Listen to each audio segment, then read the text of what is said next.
Hello दोस्तों, तो कैसे हैं आप। उम्मीद है आप सब खैरियत से होंगे। दोस्तों, आज मैं आप लोगों को Realme C53 का लाइट का डायग्राम देने वाला हूं और इसमें मैं एक एक सप्लाई के बारे में आपको बताऊंगा कि आपको कौन सी सप्लाई चेक करनी है और कौन सी पिन पे कौन सी सप्लाई आ रही है। तो वीडियो में पूरी बने रहें और वीडियो को लास्ट तक देखें। तो दोस्तों, ये हमारे पास है Realme C53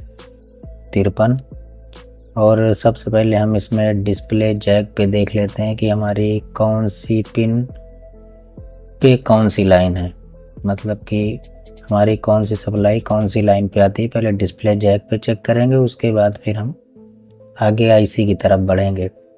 तो सबसे पहले हम एलसीडी की प्लस की माइनस देखेंगे। एलसीडी की A0 की लाइन, जो कि हमारी ये 5वें नंबर पे एलसीडी A0 की लाइन है।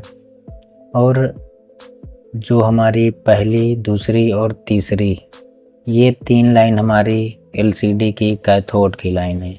जैसा कि पहले के सेट में होता था कि कैथोड की लाइन हमारी 2 होती थी। कोई डिस्प्ले जैक की कोई 2 पिन पे हमारी कैथोड की लाइन आती थी, लेकिन इस मॉडल में हमें 3 जगह पे कैथोड की लाइन देखने को मिल रही है, जो कि पहली, दूसरी और तीसरी पिन है। उसके बाद हमारी आती है CABC की लाइन, यानी कि 1.8 की लाइन। उसके बाद हम देखते हैं कि जो हमारी 1.8 की लाइन है वो हमारी ये 8वें नंबर की पिन पे आ रही है। उसके बाद ये सप्लाई हमारी लाइट आईसी की तरफ जाती है, तो जिसमें हम देख लेते हैं।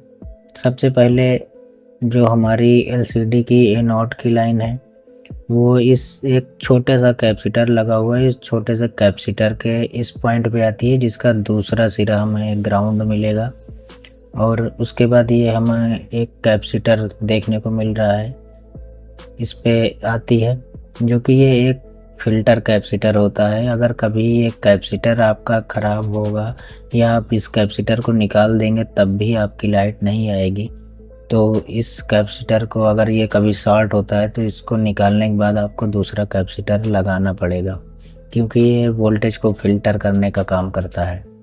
उसके बाद हमारी जो डायोड है, उस डायोड के इस पॉइंट पे A0 की लाइन आती है। इसी जगह से हमारी A0 की लाइन निकलती है, वो सीधा डिस्प्ले जैक पे जाती है। उसके बाद आ जाते हैं कैथोड की लाइन पे, जो कि कैथोड की लाइन हमारी जो डिस्प्ले जैक की पहली, दूसरी, तीसरी पिन थी। उसके बाद ये 2 रेजिस्टेंस लगे हुए हैं, इस रेजिस्टेंस पे आता है। उसके बाद ये एक छोटा सा कैपेसिटर है, इस कैपेसिटर पे आता है। और उसके बाद ये लाइट आईसी के इस पॉइंट पे आता है, यहीं से हमारी कैथोड की लाइन निकलती है। उसके बाद जो हमारी लाइट आईसी को ऑन होने के लिए एक वीपीएच पावर की ज़रूरत होती है, तो वो वीपीएच पावर हमारा पावर से या पीएमआई से निकलने के बाद इस रेजिस्टेंस पे आता है और इस रेजिस्टेंस से बाईपास होके इस कैपेसिटर पे जाता है, फिर बूस्ट कॉइल पे, और उसके बाद लाइट आईसी के अंदर हमारा वीपीएच की पावर जाती है। अब हमारी बचती है CABC की लाइन, यानी कैथोड की लाइन। तो वो हमारी जो 8वें नंबर की पिन थी डिस्प्ले जैक की, वो CABC की लाइन थी। वो सीधा हमारी ये इस एक रेजिस्टेंस पे आता है, ये एक बाईपास रेजिस्टेंस है। ये रेजिस्टेंस अगर कभी निकल जाता है तो इसको बाईपास कर सकते हैं। उसके बाद ये हमारी लाइट आईसी है, इस लाइट आईसी की इस बीच की पॉइंट पे CABC की लाइन जाती है।